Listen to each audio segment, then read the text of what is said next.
a lot of people who are like, I don't know that Jesus would have been funny.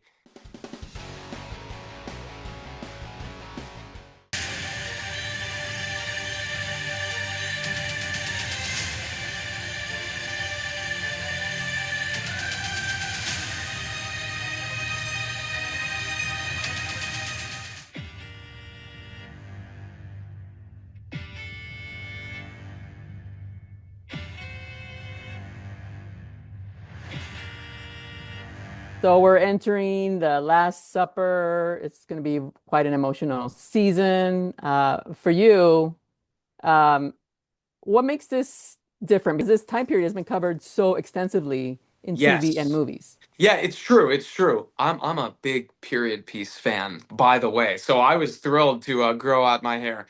Not so much beard, but you take what you can get. Yes. But I think that honestly, what we were trying to do is make it so that you felt like what it was like to be in that boat when Jesus calls out Simon Peter on the water. Make it so that you feel like what it would be like standing at the Sermon on the Mount or at the bottom of Herod's dungeon. We really wanted it to be super authentic. We wanted to sort of bring the audience there so that you felt the sort of dirt and grime and sweat and blood and tears, and that we didn't want to, in a way, of course you can't help but put it on a pedestal in some way, but really what we were trying to do is remove pretense, remove all of that so that when the audience can watch it, they really feel like this is what it would be like if I were living back then. Mhm. I go through similar things with my siblings or partner, husband, wife, friends. That is the kind of thing that I think The Chosen does really well. Of course, it tells the story of Jesus and his ministry, but it tells the story of those around him as well. And I think it just brings people closer and closer to the story the way that Chosen does it. What I noticed, in previous versions of Jesus, we always saw him as a calm figure, just kind of accepting Mm. his fate. But here, Jonathan Roumie's Jesus, he's really struggling, right, with the whole betrayals, and he knows what's coming, and he's kind of, conflicted about, yes, this is my destiny, but it's I, taking a toll on him. yeah, I think that truthfully, I think people sometimes can be scared about telling the story, and rightfully so. You don't want to, you certainly don't want to step on people's beliefs or lifestyle or, the way that they view the world. And so there, in that fear, you can kind of say, what if we take a sort of neutral approach? Or Jesus is just, they don't want to sort of paint too much Yeah. of it. But I think that you actually kind of lose what is in the scriptures when you portray the story that way. I mean, there are lines, Jesus wept. What does that actually look like if Hmm. Jesus were to weep? There's one way, which is like not passioned, like just a single tear, but it's not, we don't behave that way, fully Yeah. human and fully God. So I think that the show really, again, tries to show what it would have been like living back then, Hmm. at the risk of sometimes people think, well, he wouldn't have thought that, or would he have made a joke? We get a lot of people who are like, I don't know that Jesus would have been funny. And we're like, well, why? He was I, human. yeah, exactly. So you've inhabited this character for a few years now, Yeah. and there's going to be two more. So I'm going to quiz you a little bit Okay. on the disciple Andrew. Okay, great. Let's hear it. I'm sure you know the Uh-oh. answers. Okay, which countries is he the patron saint of? Okay, this is a good question. So I see like some conflicting stuff, but I'm going to throw out the countries that I would say he's affiliated with. So there's Scotland, Hmm. right? We have the sideways cross in reference to how Andrew perhaps was martyred. Then we have Ukraine, also went into areas of Greece. So that's, have I done an okay job on this quiz? Yes. Okay. You did your homework. Okay, good. And don't forget the patron saint of fishermen.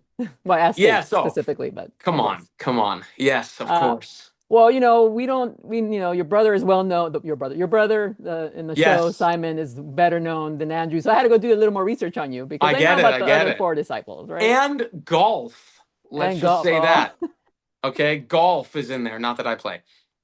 yeah, I mean, I didn't know he was martyred by that he was martyred by crucifixion. So I didn't know that. I was like, well, I don't know a lot about the disciple Andrew. I know a lot about Hmm. his brother, but Hmm. um, So how do you think, in your mind, do you think he liked to be behind the scenes, whereas Peter was like on the forefront, the writer, the witness? What do you think in your mind? I mean, we don't know, but in your mind, as an Yeah, I actor. mean, certainly, like that's what the show does really well, right? Is try to fill in the gaps and say, is this plausible? And so we are going with, if you have a brother, and even me, just sort of in preparing the role, if you have a brother who's someone like Simon Peter, that affects the younger sibling. Hmm. As we all know who have siblings, Right, it affects the younger sibling. And so it certainly made sense to me that Andrew was the one in the background, kind of almost like more director as opposed to actor, right. in that way. And so, but even as sort of Andrew matures, Andrew does come into his own, not necessarily in wanting to be in the spotlight in any way like that, but in being more free Hmm. and open and less worrying, less worried about making sure no rule is ever broken. We see Simon Peters like breaking all the rules, and Andrew maybe following along behind, picking up the pieces. Right. And yeah, I think that that is certainly plausible, and I think those both are ways that someone could follow in the footsteps of Jesus. Someone could be Hmm. maybe more aggressive in those followings, and someone could be more of a a supporter. And so Yeah. I like to try to bring that to life. Jesus' name has been invoked a lot lately. So I'm sure you know, if you're living in the United States, as far as like in the Uh-huh. political realm, Oh, yes. what do you think about that? People seem to forget his teachings. They teach the opposite. You should Couldn't watch have the said show, it right? better myself, Lupe. I agree. I think that what's interesting for me, I'll say, is I'm Jewish. I come to this story from the outside, Mm-hmm. and I've learned a lot from these last almost decade of being in this story, living it out, hearing his words, studying up on Jesus and his ministry. And the things that are surprising to me sometimes are the things that people like to conveniently throw away. What I hear when Jesus is speaking is quite, I don't even necessarily mean this word in a political way, but revolutionary.